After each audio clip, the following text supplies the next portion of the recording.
बल्कि हमने जो सरकारी प्रोक्योरमेंट है वो नामात्र के बराबर की।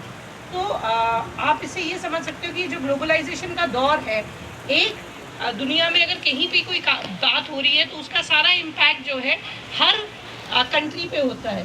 तो इससे हमें क्या सीखने को ये मिलता है कि अभी जो जैसे आप जानते हैं कि तेल के भाव बहुत बढ़ रहे हैं, ठीक है। तो तेल के भाव जब बढ़ रहे हैं तो हम ऐसे देशों से तेल मांगते हैं या उनसे खरीदते हैं जिनके पास अपनी उपज नहीं है, ठीक है।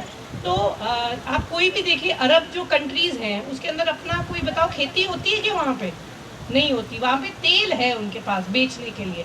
तो आप यकीन नहीं मानेंगे कि वो जो सरकारें हैं वो हमसे तेल के बदले पैसा नहीं मांग रही, वो तेल के बदले हमसे अनाज मांग रही है, ठीक है। तो हमारा जो अनाज हम बो रहे हैं वो इतना महत्वपूर्ण है कि ना केवल वो हमारे जो देश के लोग हैं उनको हम खाना दे रहे हैं, पर हम अपने देश को आगे लेके जाने के लिए फॉरेन पॉलिसी के लिए भी इतना इम्पोर्टेंट है, ठीक है। और आए दिन हम देखते हैं कि नई नई सीड्स बाज़ार में आ रहे हैं, नई नई टेक्नोलॉजी बाज़ार में आ रही है।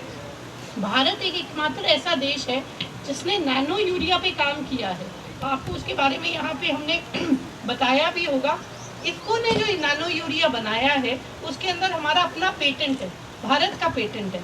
आप देखेंगे कि हमारे ये जो हज़ारों करोड़ की सब्सिडी हम दे रहे थे फर्टिलाइज़र के ऊपर, आगे आगे वो सब्सिडी क्योंकि बहुत ज़्यादा है तो सरकारें दे नहीं पाएंगी, तो हमें भी देखना पड़ेगा कि हम किस प्रकार से वो सब्सिडी कैसे कम हो।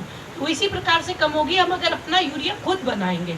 तो अब आप देखिएगा अगले 10 साल में हम जो फर्टिलाइज़र इंपोर्ट कर रहे थे, हमारा जो देश है वो फर्टिलाइज़र अब एक्सपोर्ट करने लगेगा, क्योंकि इस नैनो यूरिया की जो डिमांड है वो बाकी विदेशी कंट्रीज़ में भी अब होने लग गई है। सिमिलरली आप देखते हैं जब हमारे यहाँ की जो सरसों है वो बांग्लादेश जाती है, या अपने जो किन्नू हैं वो स्पेशल ट्रेन की डिमांड रहती है कि साउथ ईस्ट एशिया में वो किन्नू जाते हैं। तो ये जितनी भी हमारी प्रोडक्शन है बहुत ही ग्लोबलाइज्ड वर्ल्ड है, और इसके अंदर हमें ज़रूरत है कि हम दुनिया की साथ साथ चलें और हम पीछे ना रह जाएं। तो मैं उम्मीद करती हूँ कि ऐसे जो मेले हैं इससे आप लोगों को बहुत कुछ सीखने को मिलेगा। ऐसे कृषि विज्ञान केंद्र है, इसमें मेले के दिन तो आप आएँ, आप अन्यथा भी आएँ। यहाँ पे जो लोग काम कर रहे हैं वो बहुत काम करने के बाद, पीएचडी करने के बाद वो डॉक्टर बने हैं और वो इसके अंदर एक एक्सपर्ट हैं। तो उनसे आप वार्ता करें, उनसे बातचीत करें, ताकि हम अपनी